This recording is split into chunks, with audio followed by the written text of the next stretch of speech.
You cannot escape Sleep Token.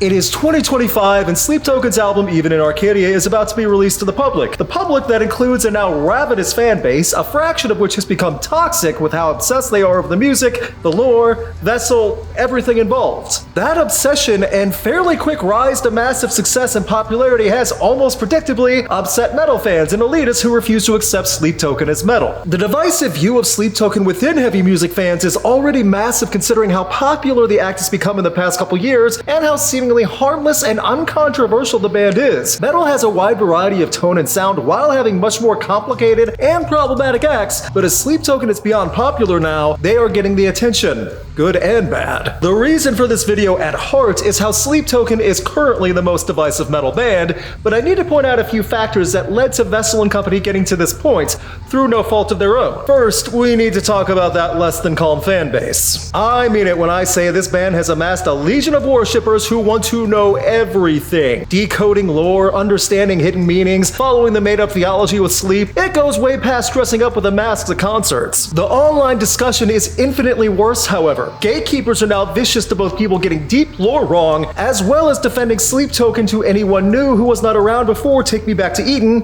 which is hilarious as that was only 2023. With the lore, releasing graphic novels, and having such a strong live presence that I truly believe is responsible for making so many new diehard fans at each show, the pull of worshippers like a cult is unignorable, which is great considering Sleep Token is also a band guised as a fake cult toward a fake deity. The band is so good live, the concert and festival performances are so amazing that the people that were on the fence before seeing them are instant fans when the show was over. For Sleep Token to go from a second or third support act on venue tours to headlining Download Fest in less than 3 years is a meteoric rise, and I think Sleep Token's live ability is the key reason. Why does that matter? Because those fans that see them live and defend Sleep Token go rabid online at the many attacks against Sleep Token, and more importantly, the many people who are just indifferent to Sleep Token. The people who have not heard enough, haven't even seen Sleep Token live, or just flat out don't care. The Sleep Token fan base is making enemies by going after those people especially. The fans are so obsessive that the upcoming album has songs written about how Vessel literally cannot be left alone and he's breaking down to keep his identity private while performing. The lyrics are not subtle either. Vessel 234, their lives are changed forever by people obsessed with outing them for the sake of just wanting to put out their identity. Fans are doing this, not just haters and trolls. Not all the fans are toxic by any means. It's definitely a vocal minority, but that minority is so vicious and loud that it's making it difficult to escape Sleep Token in general, even when not talking about the music. So take all those fans and worshippers and obsessive weirdos and then put them online with the people who hate Sleep Token because the band is classified under metal. That is something the elitist and 50-year-old unwashed metalheads cannot let stand.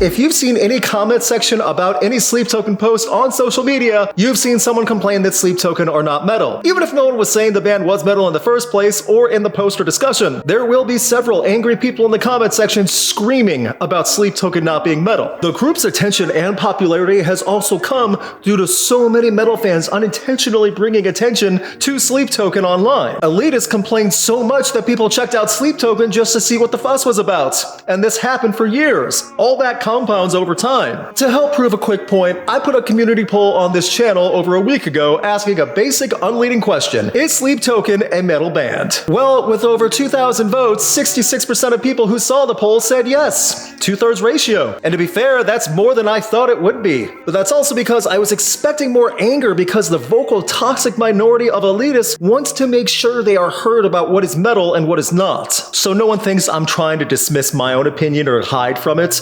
Here's what I think. Is Sleep Token metal? Should they be classified under metal? Yes. In fact, It's prog metal. Yeah, you subgenre-obsessed dorks should be losing it by now by calling it prog. Sleep Token is getting to the point of transcending genre, being so big that they are just Sleep Token, making their own music regardless of classification. That is a massive accomplishment. The metal elitists are not going away, but Sleep Token is going to keep headlining festivals and selling out arena tours, so in the end, Sleep Token should not be affected by that argument. What the elitists and obsessive fans do contribute to, however, is how Sleep Token is the most divisive band today, and it's only going to get worse.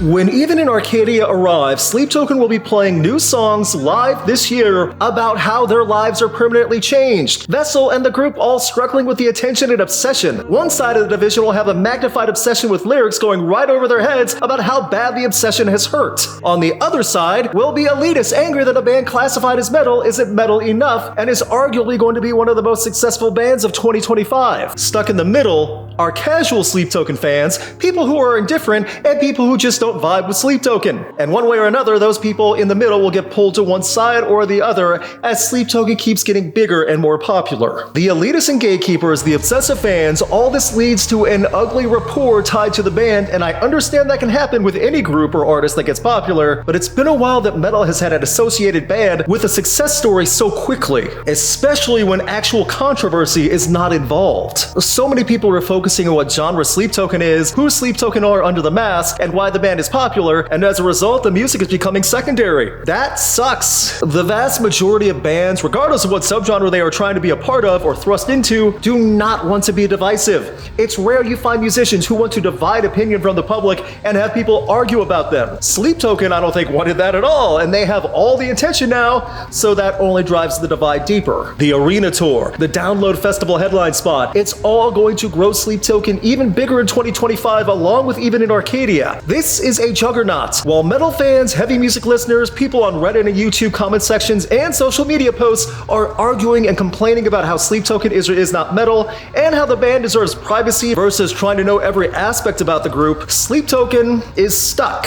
This is their lives now. The song Caramel, when released, goes a lot deeper than just how Vessel feels now. It's going to get worse as time goes on as well if something doesn't change. What would change though? Metal elitists won't stop complaining, obsessive fans won't stop being obsessive. Should it matter if Sleep Token is metal or not? No. Does it matter? To many people, yes. Especially to the people who don't like Sleep Token because that's used as an argument against them, for some reason. A good argument to that in response would be, I don't remember reading press releases or statements from Vessel saying that Sleep Token was metal.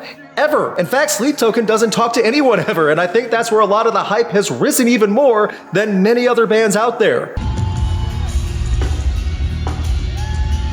I don't hide that I like Sleep Token. I became a fan once I saw them live as a photographer shooting the group in 2022. I also don't care if people don't like Sleep Token because it's something different and it's not going to be for everyone. What sucks is that too many people have made a strong stance about Sleep Token in a divisive way without even trying to listen to them or see them live. And that's the worst kind of stuck-up elitist garbage. But it doesn't matter because Sleep Token has proven they can get big with or without the elitist support. Maybe the divisive stance is the reason the online word of mouth and growth blew up so much faster than the other bands. Maybe it's because this is something unique with an anonymous style and mass and genre fusion. And maybe, just maybe, they worked hard to earn this spot at the top. I know that sounds wild, and whether people do or do not like the music, I don't hear too much about Sleep Token not deserving to be where they are. The sold-out arena tour that sold out in hours is good proof of that. I look forward to what people have to say about Sleep Token when it's not just the same, they aren't metal, three-word statement that accomplishes nothing. I also look forward to new music.